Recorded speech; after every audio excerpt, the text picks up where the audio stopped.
El día de hoy, hermanos, estamos pasando a la lección número 8, hermanos.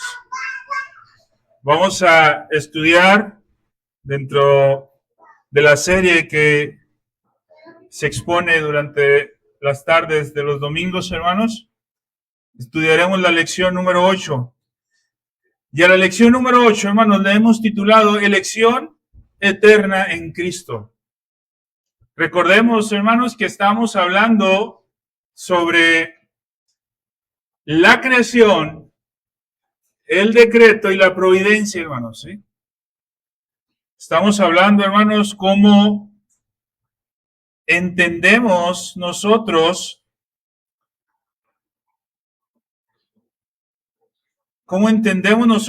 el nombre de la serie está incorrecto, es la serie de los martes esa, por si alguien hace las anotaciones, hermanos, el nombre de la serie que está ahí es el nombre de la serie de los martes. Esa es la serie de los martes, hermanos, ¿sí? Hoy estamos hablando, recordemos que la dinámica es, hermanos, domingo exponemos todo lo relacionado con Dios, hermanos, su obra, creación, decreto, providencia, y cómo sostiene su providencia, hermanos, a través de toda la historia de la humanidad hasta este tiempo, y lo seguirá haciendo hasta el último momento, hermanos, que Él lo decida de esa manera, lo haya establecido en la eternidad de esa manera. Y los martes, hermanos, hacemos hincapié en la responsabilidad del hombre. Y hoy, hermanos, vamos a tocar una parte que creo yo es sumamente importante, hermanos, porque causa mucha confusión y tiene mucho que ver con la elección eterna, hermanos.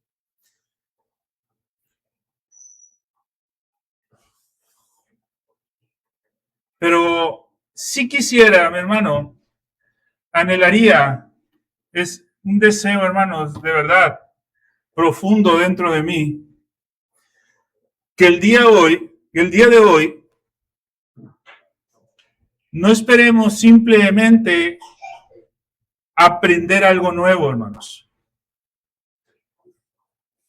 Mi intención, hermanos, del día de hoy es que todos seamos confrontados ante una realidad, hermanos, ante una verdad, ante la verdad que destruye cualquier índice de orgullo humano.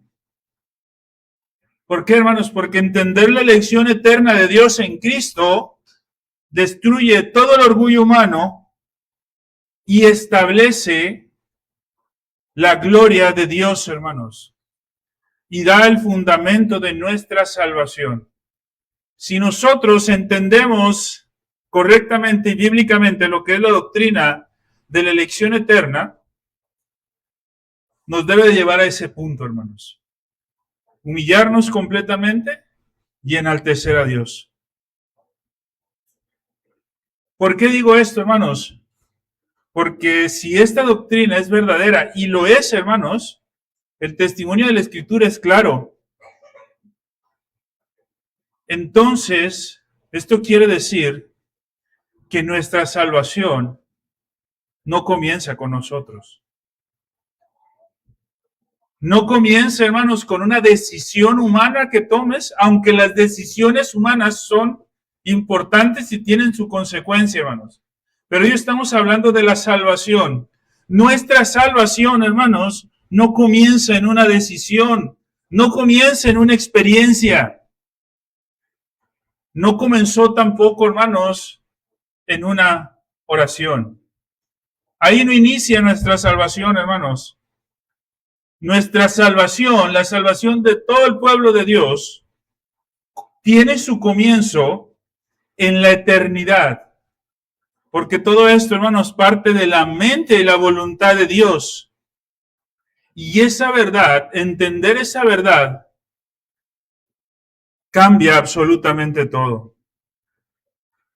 El día de hoy, hermanos, quisiera que nos enfocáramos, como cada lección lo hemos hecho, en responder una pregunta.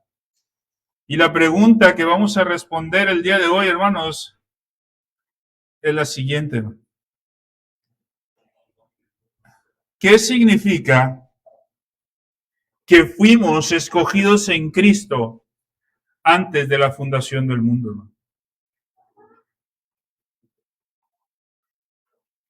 Esto es lo que me gustaría que estudiáramos hoy, hermanos, que profundizáramos hoy, que con detenimiento, hermanos, escudriñemos la Escritura para ver qué nos dice acerca de eso. Ahora, para encontrar nosotros y dar respuesta a esta pregunta sobre el significado de por qué, o de qué significa, que fuimos escogidos en Cristo antes de la fundación del mundo, para entender y dar respuesta a esto, hermanos, no vamos a usar lo que nosotros creemos o imaginamos. Y no deberíamos de usar ni siquiera aquello que nos pueda hacer sentir cómodos. Debemos de usar, hermanos, la verdad que Dios ha revelado en su palabra. No se trata de comodidad, hermanos, no se trata de imaginación. Se trata de la verdad. Nuestra confesión de fe dice, hermanos, que las Sagradas Escrituras son la única regla infalible de todo conocimiento y fe salvadoras. Capítulo 1, párrafo 1, hermanos, nos enseña eso. Así empieza nuestra confesión. Fieles a nuestra confesión, hermanos, hemos de dar a esta pregunta respuesta, hermanos. Y para eso, en primera instancia, vamos a buscar entender lo que las Sagradas Escrituras nos dicen. Recuerden, hermanos, que tratamos en cada una de las exposiciones para corroborar, hermanos, ojo, no para poner por encima de. Primero, hermanos, exponemos lo que la Escritura dice. Es necesario, hermanos, prudente, que después de exponer lo que la Escritura dice, verificar con la Iglesia católica, hermanos, que ha existido alrededor de todo el mundo, alrededor de todo este tiempo, si eso es correcto. Y después, hermanos, ver cómo aplicar esa verdad a nuestra vida. No es porque estamos igualando, hermanos, a la tradición sobre la Escritura. No. La Escritura es la regla suprema. Pero, hermanos, hay tradiciones que son buenas. Hay tradiciones que son necesarias. ¿Por qué, hermanos? Porque el entendimiento correcto de las Escrituras y corroborado con esa tradición, hermanos, te hace saber y pensar, hermanos, que las verdades que nosotros profesamos hoy no son de hace un siglo. Han sido desde siempre, hermanos. Y eso es lo que hace una doctrina bíblica. Eso es verdaderamente lo que hace una doctrina bíblica. Y vamos a ver para esto, hermanos, qué nos dice la Escritura sobre la elección, hermanos. Voy a invitar que abran sus Biblias en Efesios, capítulo 1, versículos del 3 al 5.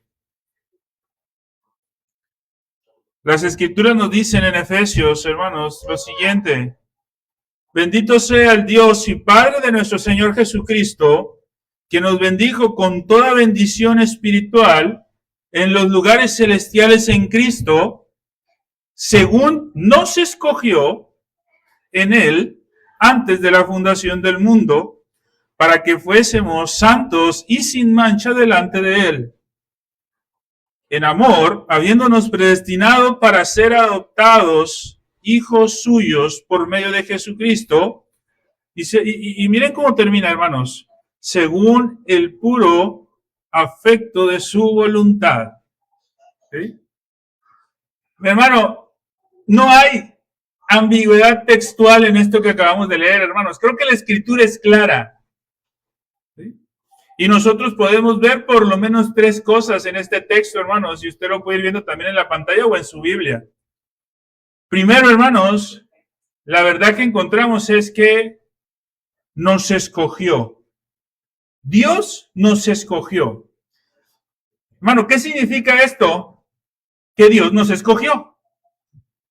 Así de sencillo, hermano. No tenemos que encontrar un sentido gramatical profundo de esta palabra, aunque lo tiene, hermanos, pero no es necesario. La escritura es clara, hermanos, cuando está diciendo que nos escogió según su voluntad. Está haciendo referencia a eso, hermanos. Ahora, no solo dice qué hizo, hermanos, que es que nos escogió. Dice, antes de la fundación del mundo. ¿Cuándo nos escogió? Antes de la fundación del mundo. Y después termina con el cómo, según el puro afecto de su voluntad. En la mañana, cuando estábamos en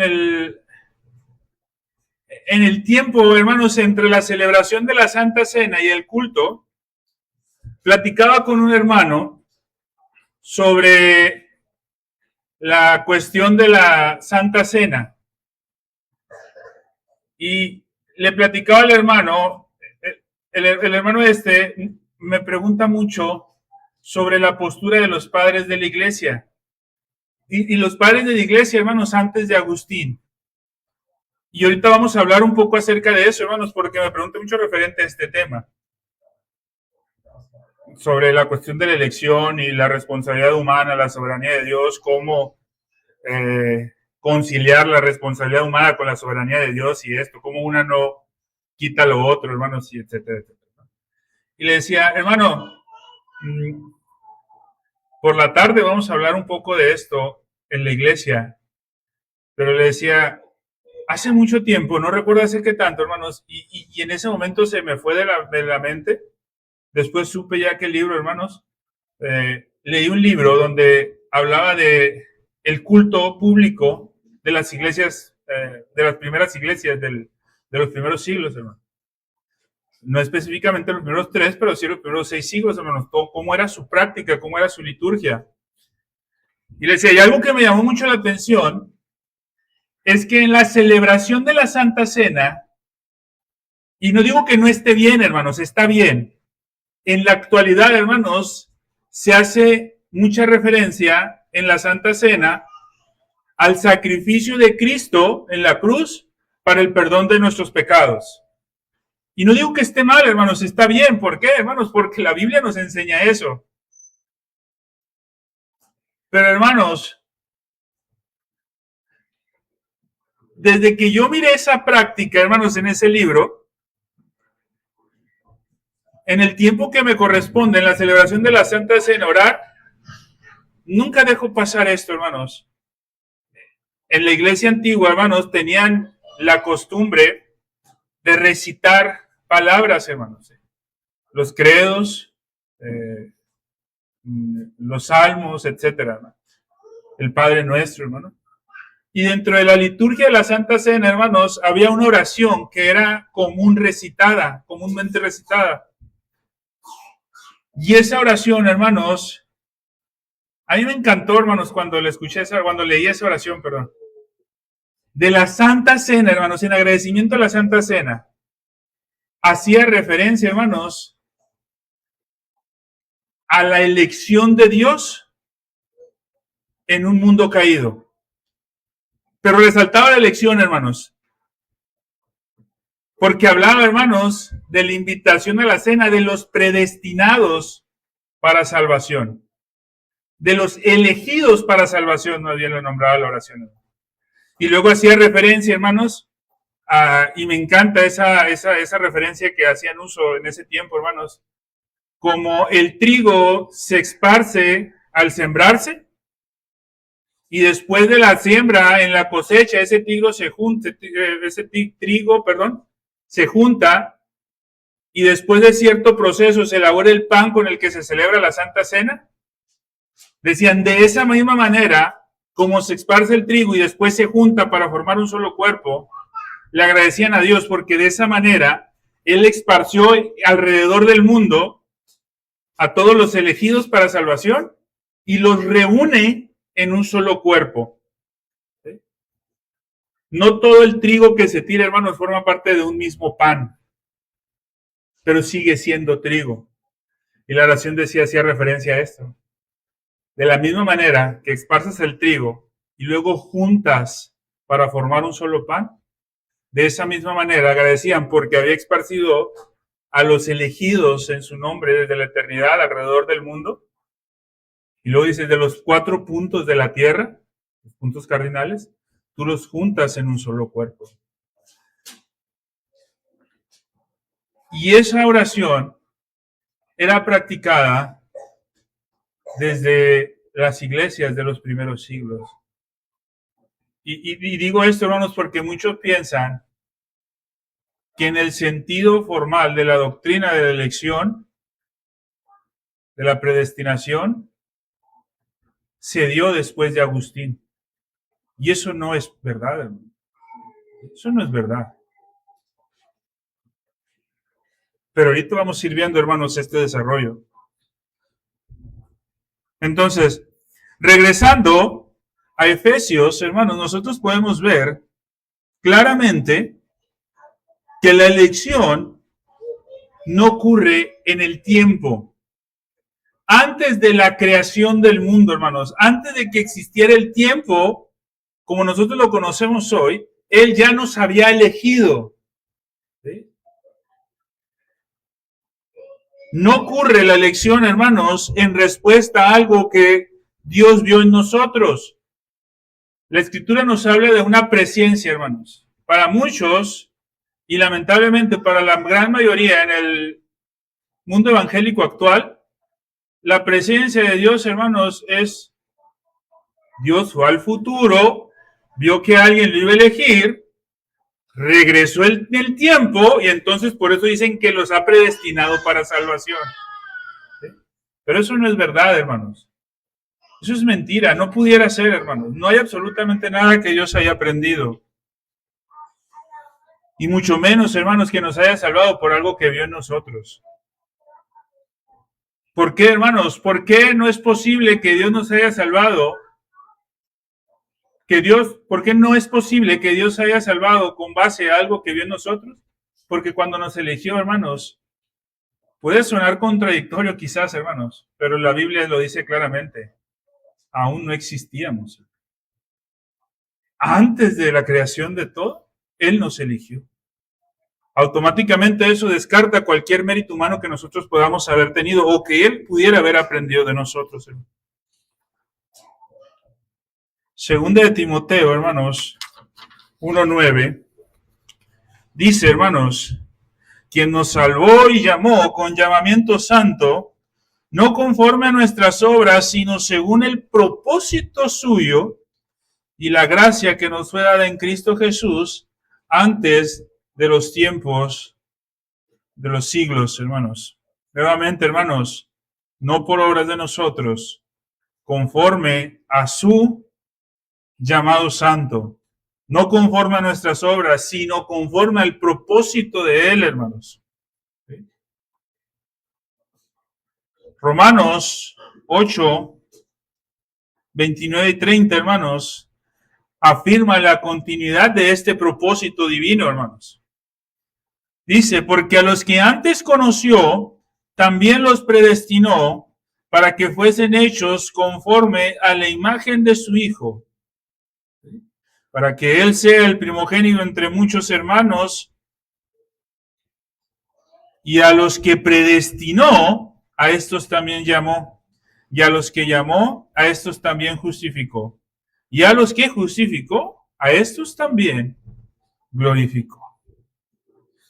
¿Te das cuenta, hermanos, cómo sigue hablando, hermanos, de esa predestinación, de esa elección de Él, hermanos, por su propia voluntad? Nuestro Señor Jesucristo, hermanos, sigue en la misma sintonía, hermanos. Juan 6:37 dice, todo lo que el Padre me da vendrá a mí, y el que a mí viene no le echo fuera. Estos textos, hermanos, entender estos textos en su contexto muestran un patrón consistente, hermanos. Cada uno de estos textos que hemos leído muestran un patrón consistente, hermanos. ¿Y cuál es ese patrón, hermanos? Que la salvación tiene su origen en el propósito previo de Dios. Ese propósito que Él tenía, hermanos, eterno, antes de que nosotros fuéramos creados inclusive. Antes de que inclusive, hermanos, se dijera, en el principio creó Dios los cielos y la tierra. Antes de eso, hermanos, ya habíamos sido predestinados. La revelación de las Escrituras, hermanos, nos da la doctrina que nosotros debemos profesar. Y en lo referente a esta doctrina de la elección, hermanos, conforme a los textos que hemos visto anteriormente, podemos afirmar con seguridad que la elección es el decreto eterno de Dios. Ese decreto por el cual, según su voluntad soberana y para la manifestación de su gloria, escoge a un pueblo en Cristo para salvación. ¿Has escuchado frases como Dios te ama tanto que te ha elegido para ser parte de su pueblo? Ojo, hermanos, no estoy diciendo, hermanos, que Dios no nos ame. ¿Por qué, hermanos? Porque una de las perfecciones de Dios es que es amor. Pero, hermanos, su elección no se basa en el amor hacia nosotros. Su elección soberana, hermanos, se basa en el amor a Él mismo que se tiene. Ahí es donde nosotros encontramos, hermanos, la manifestación de la gloria de Dios, hermanos. Por eso es importante que nosotros tengamos bien en claro que la salvación, hermanos, la elección de Dios no se basa en obras, no se fundamenta en mérito alguno del hombre, y la salvación tiene la raíz en la gracia de Dios y está, hermanos, concentrada totalmente en Cristo. ¿Por qué, hermanos? Porque la salvación misma es el fundamento de quién es Dios. Ahora, ¿cómo entendemos esto, hermanos? ¿O por qué más bien estas doctrinas se han desviado? No solamente en la actualidad, hermanos, a través del tiempo. Y ahorita vamos a ver cómo esto ha pasado, hermanos. Todo parte, hermanos, de un entendimiento incorrecto de quién es Dios. Si el entendimiento correcto del ser de Dios no está firme en nosotros, vamos a cometer, hermanos, muchos errores. Ahora, teniendo el conocimiento, hermanos, no exhaustivo, hermanos, porque es imposible, pero correcto en cuanto a la doctrina de Dios, también podemos cometer errores. Sin embargo, hermanos, el tener un entendimiento correcto de lo que es Dios nos ayuda a clarificar. Decíamos el día martes, hermanos, algunos de ustedes se acordarán. La Escritura nos dice, hermanos, el don del Espíritu Santo. El don del Espíritu Santo. Y si usted recordará, hacíamos una pregunta. ¿El Espíritu Santo es un don? Ojo, si nosotros, hermanos, no tenemos un entendimiento correcto de la naturaleza de Dios, podemos confundir muy gravemente cuando digamos que el Espíritu Santo es un don. Porque el Espíritu Santo, hermanos, no es un algo.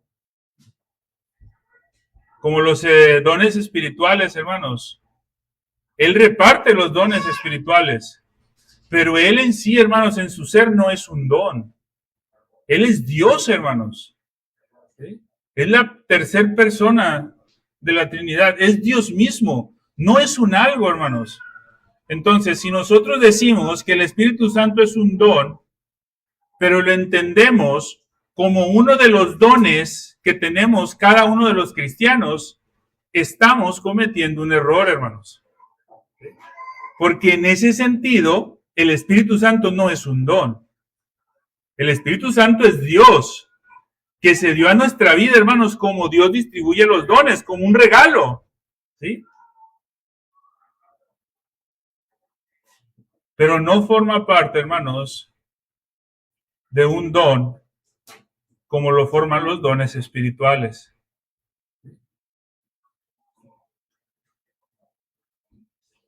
Todos los creyentes, hermanos, deberíamos, según lo sugiere la Escritura, hermanos, poseer por lo menos un don. Pero cuando habla de ese por lo menos, hermanos, nunca piense que se refiere al don del Espíritu Santo. Porque si no, lo convertiríamos en una cosa.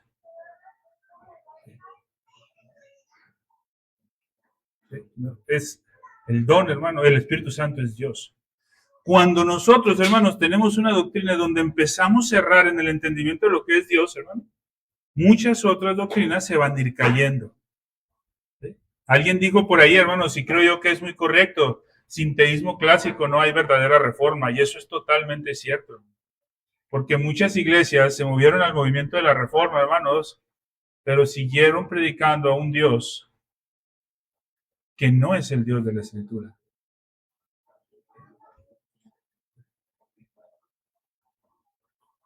Le comentaba con algún hermano una vez que me preguntaba por ciertas dificultades en cuanto a una iglesia en lo referente al hacer la celebración de la Santa Cena con vino, que porque traicionaba su conciencia, porque el vino, pues ¿cómo tomar vino?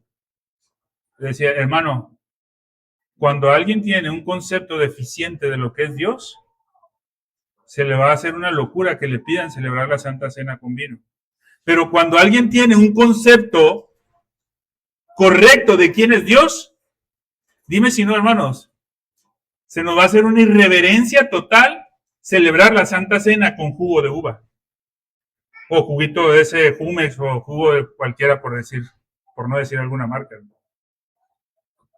Eso sí sería una irreverencia, hermanos. Pero cuando entiendes el concepto correcto de quién es Dios. En la elección pasa lo mismo, hermanos. La doctrina de la elección, hermanos, fluye del entendimiento de la doctrina de quién es Dios, hermano. Así como cada una de las doctrinas en nuestra confesión de fe, hermanos, fluyen de la doctrina de quién es Dios. Y la Escritura nos enseña, hermanos, en cuanto al ser de Dios, que Dios es inmutable, por decir algunas perfecciones, hermanos, que Dios es omnisciente, que Dios es independiente de las criaturas, ¿sí? Ciertas perfecciones de Dios, hermanos, nos hacen referencia a eso, hermanos. Por lo tanto, para nosotros definir la doctrina de la elección de Dios, tenemos que tener bien en claro siempre que Dios no aprende, que Dios no reacciona, que Dios no depende de nosotros. Tomando en cuenta, hermanos, estas perfecciones de Dios en su ser, la elección no puede ser una respuesta de Dios hacia un acto del hombre. Partiendo de ahí, hermanos, partiendo de la naturaleza de Dios, hermanos, de quién es Dios y entender su naturaleza real, no podemos afirmar por ninguna razón que algo que nosotros hayamos hecho tenga que ver, aunque sea un 1%, en la elección de Dios. Porque si no, hermanos, estaríamos diciendo que algo de nosotros afecta el propósito de Dios. Y ahí es donde tenemos que tener mucho cuidado. La elección, hermanos, es su decreto eterno. No tiene absolutamente nada que ver alguna obra humana. Efesios dice que fuimos elegidos en Él. ¿En quién? En Cristo. ¿Sí? Cristo es el fundamento del decreto. Cristo es el mediador de la elección. Cristo, entonces, hermanos, es el centro de la salvación. ¿Qué quiere decir esto, hermanos? Lo que hemos visto hasta ahorita, hermanos, hemos sido elegidos por Dios para cumplir su voluntad. Y esa elección no se puede dar fuera de Cristo. ¿Sí? No hay forma, hermanos. Y esto es lo que la Escritura nos enseña. Pero, hermano, ahora vamos a pasar a una sección, hermanos, que le he puesto el testimonio de la iglesia. Así le llamé a esta parte, hermanos, el testimonio de la iglesia. Decía ahorita, hermanos, muchos rechazan la historia porque la ven como tradición humana. Pero recordemos lo que hemos dicho, hermanos, no toda tradición humana es mala. Sin embargo, hermanos, es importante entender de forma correcta la historia.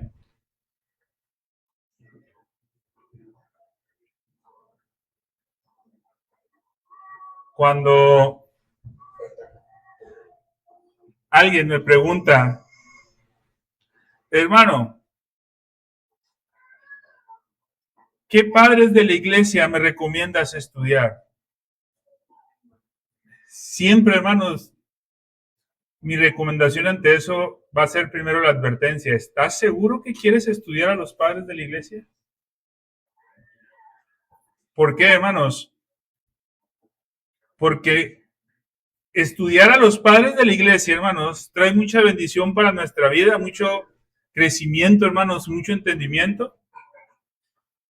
Pero, hermano, se necesita más que simplemente leer.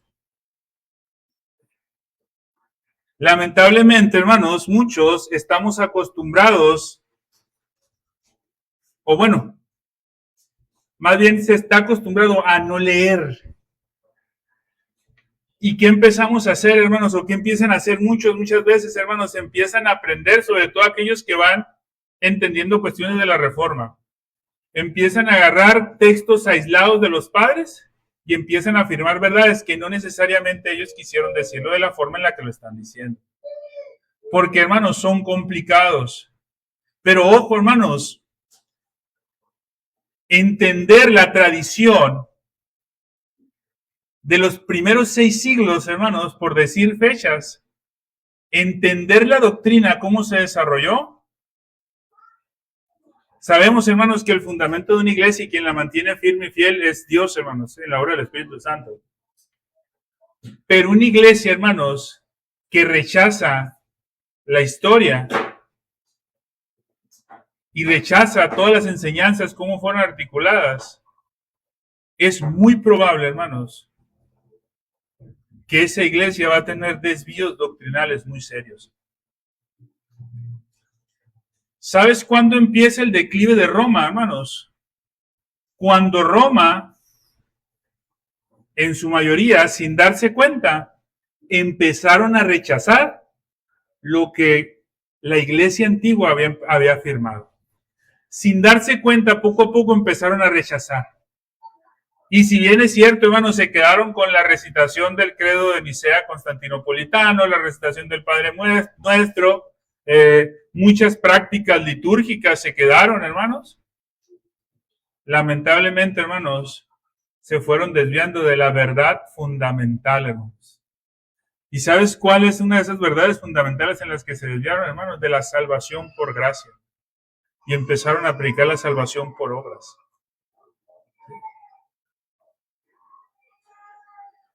Pero ¿sabes por qué empezaron a hacer esto, hermanos? Porque muchos empezaron a estudiar, hermanos, o a interpretar a los padres con frases aisladas. Y esas frases aisladas, hermanos, fuera de contexto, te sugieren cosas que los padres no necesariamente quisieron decir.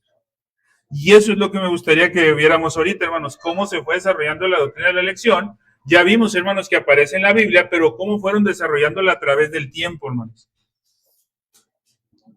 En lo referente a la doctrina de la elección, hermanos, hay algunos que afirman de forma errada que la doctrina de la elección comenzó con Agustín. Hay un movimiento hoy muy fuerte, hermanos, y debo de reconocerlo, hermanos, por lo menos en México, es uno de los movimientos evangélicos más fuertes y que más, hermanos, por decirlo de alguna manera, impacto en cuanto a números ha tenido de seguidores en México, hermanos. El pentecostalismo clásico. Ojo, hermanos, ojo. No estoy hablando de la doctrina de la prosperidad. No, hermanos. ¿Sí? No estoy hablando de la doctrina de la prosperidad. No estoy hablando de hombres como Cash Luna, como Dante Gebel, no estoy hablando como Maldonado, no estoy hablando de esos lobos rapaces que inclusive, hermanos, el adheriente fiel del pentecostalismo clásico lo rechaza, hermano. No estoy hablando de ellos. Sin embargo, ¿sí?, ellos son uno de los principales precursores de la idea de que la depravación total, la elección, la salvación por gracia, empezó de Agustín hacia arriba. Es decir, hermanos, siglo IV en adelante. Ellos argumentan que los primeros 3 siglos, hermanos, nadie en la iglesia afirmaba la elección soberana de Dios. Ese es un error, hermanos. Ese es un error muy serio. ¿Por qué, hermanos? Porque para nosotros aprender y leer la historia de la iglesia y ver cómo se fueron desarrollando estas doctrinas, hermanos, algo que tenemos que tener bien en claro es el contexto histórico en el que se estaba desarrollando, hermanos. Acuérdense que hemos enseñado, hermanos, muere nuestro Señor Jesucristo, los apóstoles que empiezan a ser, hermanos, empiezan el desarrollo doctrinal, y el desarrollo doctrinal, hermanos, que empiezan a tener los apóstoles, hermanos, empieza a fundamentar la iglesia. Pero ¿qué pasa cuando muere el último apóstol? Cuando muere el último apóstol, hermanos, la iglesia de una así, cayó en una picada. Porque los apóstoles ya no estaban. Y aunque tenían hermanos que habían sido instruidos por los apóstoles, las filosofías grecorromanas que se tenían en aquel tiempo, hermanos, empezaron a influenciar tanto que la doctrina fue en declive. ¿Qué empezó a pasar, hermanos? Poco a poco fueron desarrollando doctrina, ¿sí?, respaldada por la Escritura para ir afirmando la fe frente a aquello a lo que se iban enfrentando, ¿sí? Y tenemos que entender ese contexto en el que los primeros cristianos vivieron. Los primeros cristianos se enfrentaron a cosas como, por ejemplo, hermanos, el fatalismo. ¿Qué es el fatalismo, hermanos? El fatalismo es una idea que impregnó mucho los primeros siglos del cristianismo, o del cristianismo, hermanos, que afirmaba que todo estaba determinado de manera inevitable. Hermano, pregunto, y aquí está lo peligroso de estas enseñanzas, hermanos, pregunto, ¿todo está determinado de manera inevitable? Si somos honestos, hermanos, la voluntad de Dios inevitablemente se va a cumplir, ¿verdad? Esto era lo que lo hacía peligroso, hermanos. El fatalismo decía, todo está determinado de forma inevitable. Y hasta ahí, hermanos, concordaba con las verdades que se profesaban, hermanos, porque todo estaba determinado por la voluntad de Dios. Pero los fatalistas decían, entonces, como todo está determinado de manera inevitable, las decisiones humanas no importan. Ahí estaba el problema, hermanos, ¿sí? Porque la Escritura nunca enseña que, aunque sí enseña que todo está decretado por Dios, nunca enseña, hermanos, que las decisiones humanas no importan.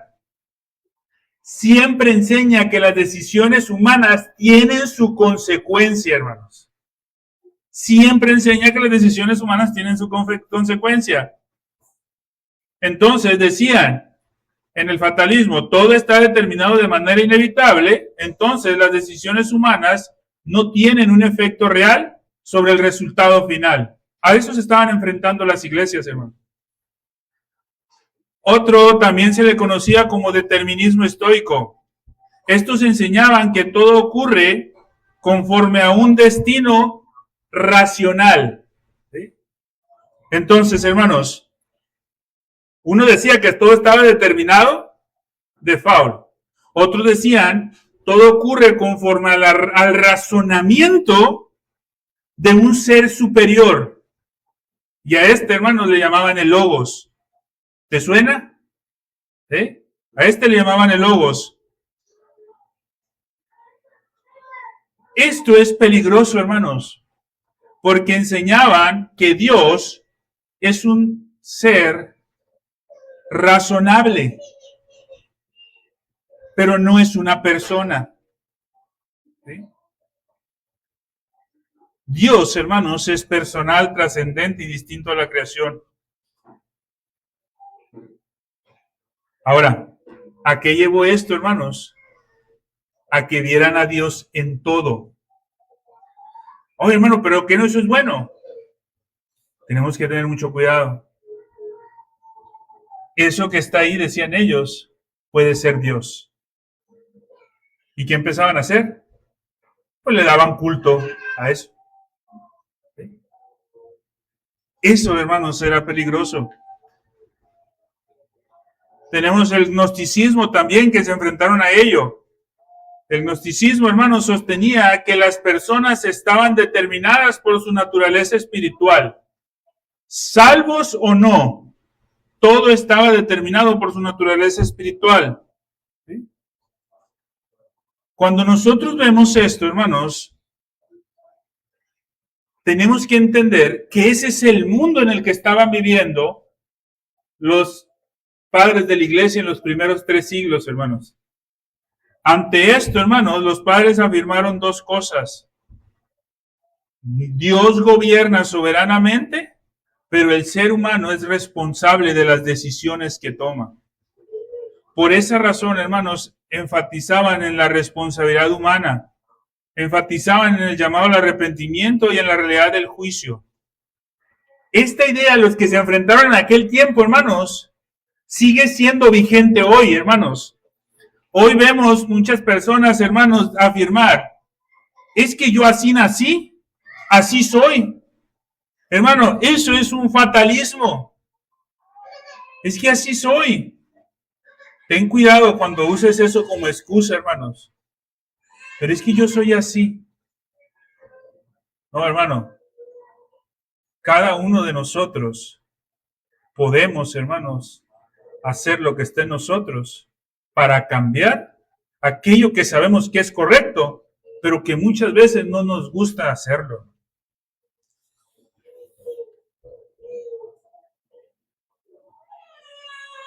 Ideas como, es que cada quien tiene su verdad. No, hermano, es que usted lo ve así, pero yo lo veo así. No, hermano, la verdad es una. No hay verdades. La verdad es una. Eso es gnosticismo también, hermanos. Ahora, bajo este entendido, hermanos, tenemos que interpretar a los padres. Y me gustaría compartir con ustedes, hermanos, algunas afirmaciones que hicieron ellos, que creo yo son importantes, hermanos. Tenemos primero a Justino Mártir, hermanos, ¿sí? Dice, el hombre hace el bien o el mal por libre elección.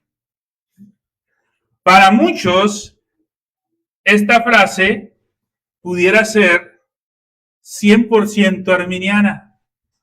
¿Sí?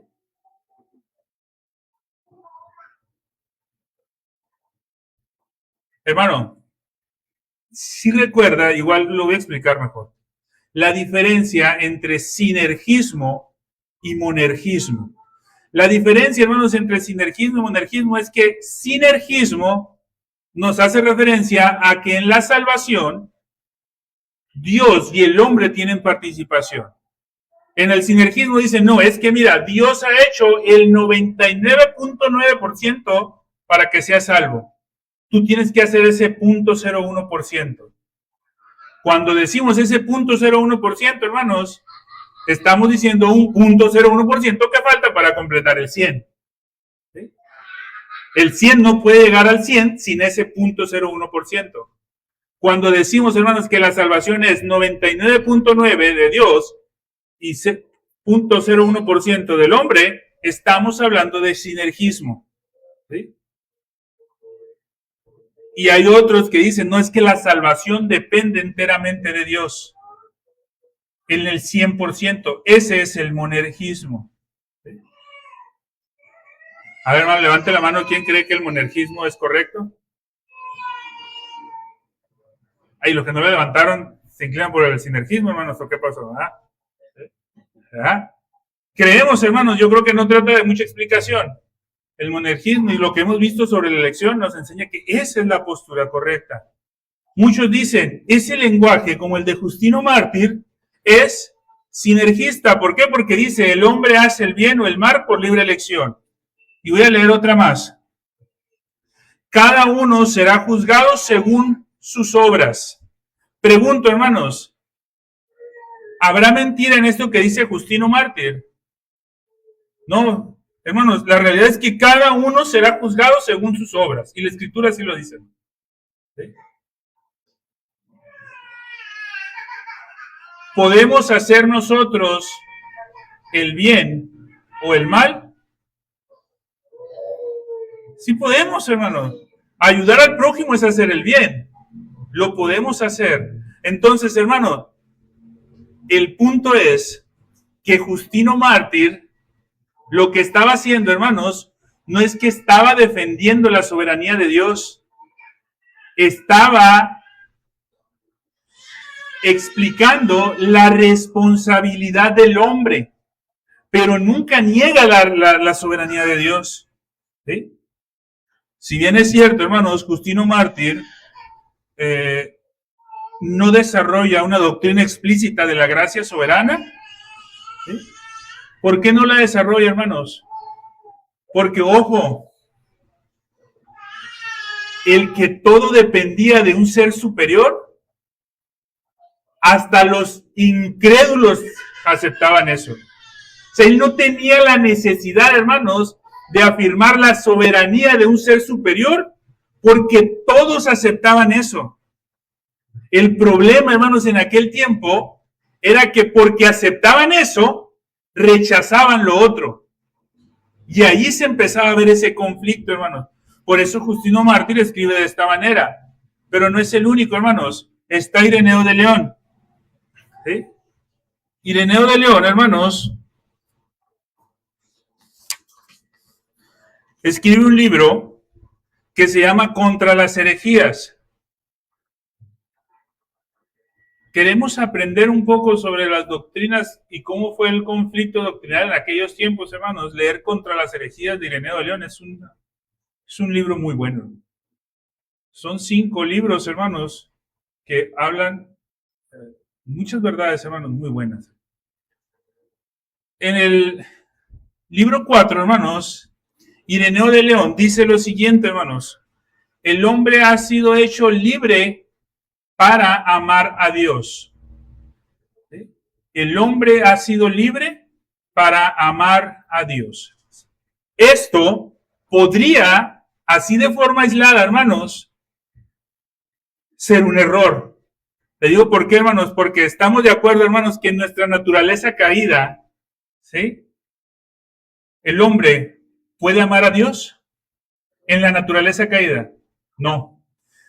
¿Por qué Ireneo está diciendo aquí que el hombre ha sido hecho libre para amar a Dios? Volvemos a lo mismo, hermanos. No estaba negando la soberanía de Dios, no estaba negando el monergismo, hermanos. Simple y sencillamente estaba estableciendo defensa contra aquello que estaban rechazando. ¿Sí? Querían evadir la responsabilidad humana. Y Ireneo decía, no, no es eso. ¿Y cómo puedo decir esto, hermanos? Porque Ireneo sí desarrolló una doctrina sobre la soberanía de Dios. Esto lo escribió en el mismo libro, hermanos. No podríamos haber aprendido si el verbo no se hubiera hecho hombre. No pudiéramos haber sido salvos, prácticamente está diciendo, hermanos, no podríamos haber llegado al conocimiento de Dios si el verbo no se hubiera hecho hombre. En el mismo libro, Ireneo de León está poniendo en evidencia la responsabilidad humana y la soberanía de Dios, hermanos. En el mismo libro, no es el único, hermanos. Clemente de Alejandría dice esto, hermanos. Clemente de Alejandría, hermanos, en su libro Estromata, dice, hermanos, no sin la voluntad del hombre, ni sin la gracia de Dios, hermanos. ¿Sí? Y el otro, hermanos, cada uno, Orígenes, hermano. Dice, cada uno es causa de su progreso o retroceso. Nuevamente, responsabilidad humana. Ahora, hermanos, Orígenes tuvo un problemita. ¿Sí? Él escribe esto, hermanos, también. No es sin la ayuda de Dios. En el segundo concilio de Constantinopla, hermanos, se afirmaron verdades en contra de algo que se le llamaba la restauración universal. ¿Sí? ¿Qué era la restauración universal, hermanos?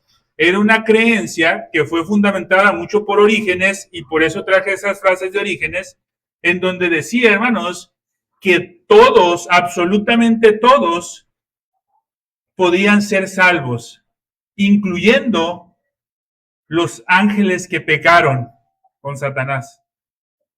Incluyendo ellos, podían ser restaurados por decisión propia. A eso se le llamó, hermanos, una restauración universal. Este fue el único de los padres de la iglesia antes de Agustín, que sí afirmó esas verdades. Pero ¿por qué lo tengo aquí, hermanos? Porque estas enseñanzas, tiempo después, en el segundo concilio de Constantinopla, fueron dictaminadas como herejías. ¿A qué voy con esto, hermanos? Si la doctrina de la elección nació de Agustín en adelante y antes no creían en la doctrina de la elección de la manera que Agustín la presentó, hermanos, y la defendió, que ahorita vamos a ver un poco de eso, todos hubieran sido nombrados con pensamientos herejes, como lo fue Orígenes. ¿Por qué Orígenes sí? ¿Y por qué a Justino Mártir no? ¿Por qué a Clemente de Alejandría no? ¿Por qué Ireneo de León no? Porque ellos no pensaban así. Y por eso no fueron rechazados. Pero Orígenes sí pensaba así. Y por eso, cuando la iglesia empezó a desarrollar más doctrina, voltean atrás y dicen, no, miren, aunque fue usado grandemente por Dios este hombre, en esto se equivocó. Esa es la parte importante, hermanos. Ahora, si nosotros hacemos una síntesis honesta de esto, hermanos, vamos a llevarnos a afirmar la responsabilidad humana es real, hermanos. ¿Sí? Pero la gracia también. En ese tiempo, hermanos, aún no había controversias que atentaran contra la gracia. Por eso no se escribía tanto en contra de eso. Pero la iglesia primitiva, hermanos, sí experimentó esa controversia. Tiempo después aparece un hombre llamado Pelagio que enseñaba que el hombre puede obedecer sin gracia y afirmaba que la gracia era solamente una ayuda externa. Pelagio empezó a decir, no, la gracia es simplemente una ayuda externa. ¿Qué leemos? Ahí está en la pantalla todavía la frase de Orígenes, hermanos. ¿Qué dice la frase? No sin la ayuda de Dios. Hermanos, lo que Dios hace en nuestra vida, hermanos, no es una simple ayuda. Él hace posible la salvación. Totalmente, hermanos. ¿Sí? Por eso, hermanos, cuando este Pelagio empieza a agarrar esas ideas, la iglesia se levanta en contra de eso, hermanos. Agustín empieza a escribir en contra de eso. Pero, hermanos, si el monergismo, es decir, la salvación que depende 100% de Dios, no hubiera estado presente antes de Agustín, Orígenes es un ejemplo claro que la iglesia en su desarrollo posterior hubiera anatemizado las enseñanzas de los otros padres. ¿Por qué no lo hizo? Porque no estaban enseñando eso. Porque aunque afirmaban la responsabilidad del hombre, hermanos, no rechazaban la gracia de Dios para nada, ni la hacían menos. No lo miraban como un complemento. Esa es la razón por la que Orígenes sí fue declarado hereje y los demás no. En respuesta ante esta controversia pelagiana, hermanos, se empieza a desarrollar más claramente la doctrina de la elección, hermanos. ¿Sí? Pero se empieza a desarrollar no en un lenguaje que la iglesia inventa años después, hermanos. Todo esto fue a través de las escrituras. Y empiezan a aparecer escritos de Agustín, como por ejemplo, no es por la libertad del hombre que comienza la fe. No es por la libertad del hombre que comienza la fe. ¿Sí? Ahora, el hombre en su libre voluntad ejerce la fe, sí, pero ¿qué tiene que pasar antes? Regeneración, necesariamente, hermano, ¿sí? Entonces la fe, para que la fe se pueda manifestar, tiene que haber primero una regeneración. Esa regeneración, hermanos, ¿es obra de quién? Solamente de Dios. ¿Le tenemos que dar permiso para que Él regenere nuestra vida, nuestro corazón? No, hermanos, no lo necesita. ¿Por qué no lo necesita, hermanos? Porque Él es el Dios soberano, supremo de todo, hermanos. Y Él tiene misericordia de quien Él quiera tener misericordia. ¿Eso hace injusto a Dios? No, hermanos, porque Dios no nos debe nada. Absolutamente nada. ¿Sí? También afirma Agustín, hermanos, la fe, como gracia salvífica, es un don de Dios, hermanos. Ahora, las enseñanzas que negaban la elección soberana de Dios, hermanos, empezaron a ser condenadas, hermanos. Todas estas enseñanzas empezaron a ser condenadas. ¿Cuándo se da esto, hermanos? Por ejemplo, en el Concilio de Cartago, condena, hermanos, el pelagianismo, hermanos. ¿Alguien se acuerda, hermanos, de cuando vimos los concilios? No me digan que ya no se acuerdan, hermanos. Si los acabamos de ver el año pasado, hermanos, los vamos a tener que ver otra vez. ¿Sí? Vimos los 6 concilios ecuménicos, hermanos. ¿Sí? Si no, hermanos, también está el canal de YouTube. ¿Sí?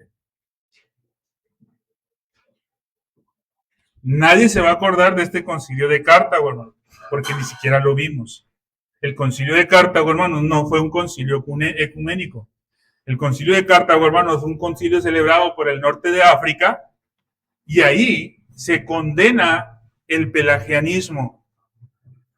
¿Sí? En este concilio se afirma la doctrina del pecado original, se declara, hermanos, que la gracia de Dios no solo facilita, sino que la gracia de Dios hace posible la obediencia y rechaza totalmente que el hombre puede iniciar la salvación por sí mismo. Esto empezó primero en Cartago. Tiempo después, en el año 431, en el concilio de Éfeso, ahí, hermanos, universalmente se aceptó esta doctrina. Se reconoció, hermanos, esta doctrina condenando el pelagianismo. Pero ojo, hermanos, acordémonos, los concilios no crean doctrina. Lo que hacen los concilios, hermanos, o lo que hicieron en su tiempo los concilios, hermanos, fue verificar que la enseñanza que iba siendo pasada de iglesia en iglesia tuviera sustento doctrinal en la escritura. Pero no enseñaron cosas nuevas.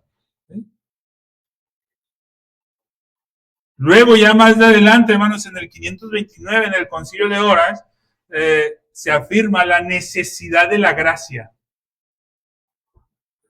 Date cuenta, hermanos, hasta 520 años después se reafirmó, ¿sí? No se inventó, se reafirmó que la gracia es necesaria en la salvación. 500 años después.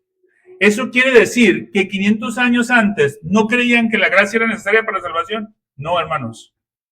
500 años después se reafirmó. Es decir, hermanos, 500 años empezaron a decir, no, miren, de ahora en adelante, el que diga que no es necesaria la gracia de Dios para ser salvo, es hereje. Antes creían que el que no era, que el que no aceptaba la gracia de Dios en la salvación, era hereje. A lo mejor no hereje, pero sí afirmaban que estaba equivocado. Nunca fue aceptado eso. Siempre se defendía, hermanos, la gracia salvífica. Ahora, hay una continuidad, hermanos, ¿sí? Pero esa continuidad pasa por un proceso de desarrollo para dar una precisión doctrinal. Y en esa continuidad de desarrollo, para llegar a esa precisión doctrinal, se rechazó, ojo, no se rechazó la responsabilidad humana, se rechazó la autosuficiencia humana. Son dos cosas distintas, hermanos, ¿eh?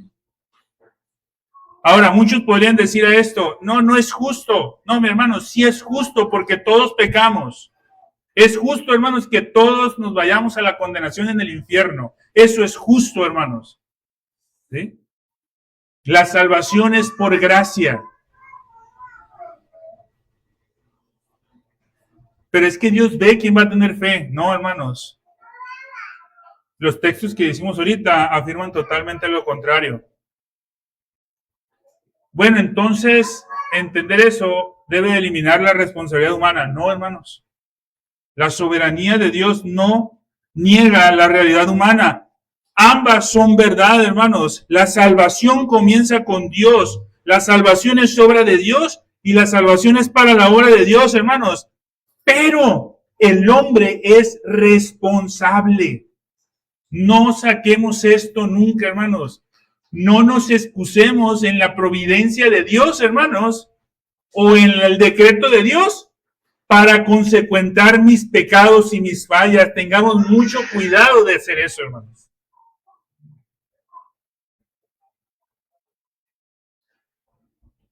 Es que yo sí quería, hermano. Es que yo no quería hacer eso. Pero así pasó. Ten mucho cuidado, mi hermano. Es mejor reconocer, hermano, que pecamos. La elección divina de Dios, hermanos, es una realidad. No puede escapar de nosotros, hermano.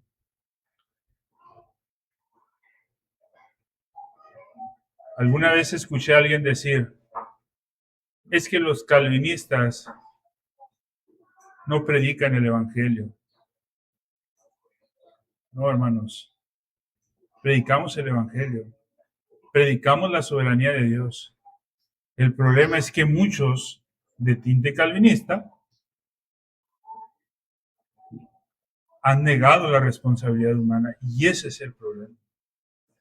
Dios es soberano, pero el hombre es responsable. Pero ¿qué es más suave para nosotros, hermano?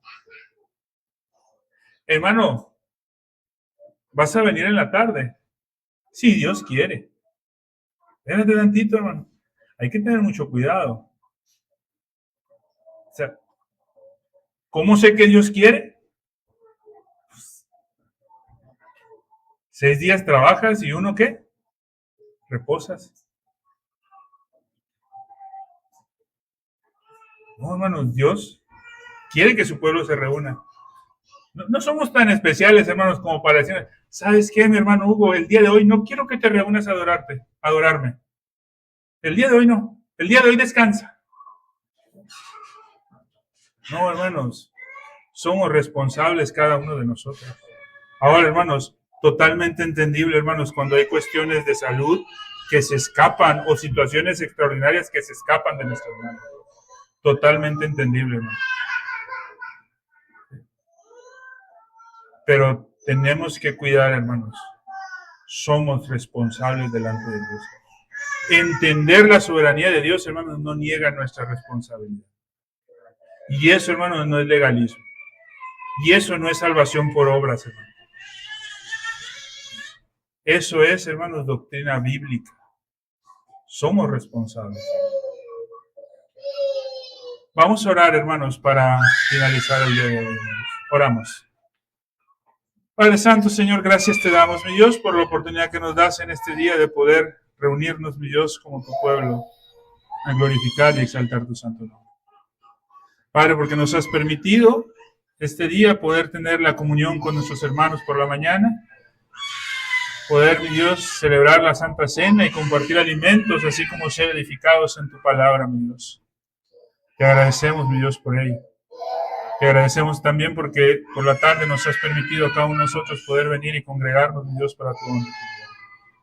Te pedimos y te suplicamos, mi Dios, que tú seas en nosotros en cada tiempo y en cada momento a través de esta semana y que permitas, mi Dios, para tu honra y tu gloria poder cumplir nuestras labores cotidianas en espera del próximo día tuyo en el que nos reunamos, mi Dios, para alabar y orar tu santo nombre. Gracias, Padre, te damos por todo esto y lo ponemos en tus benditas manos en Cristo Jesús. Amén. Hermanos, dejen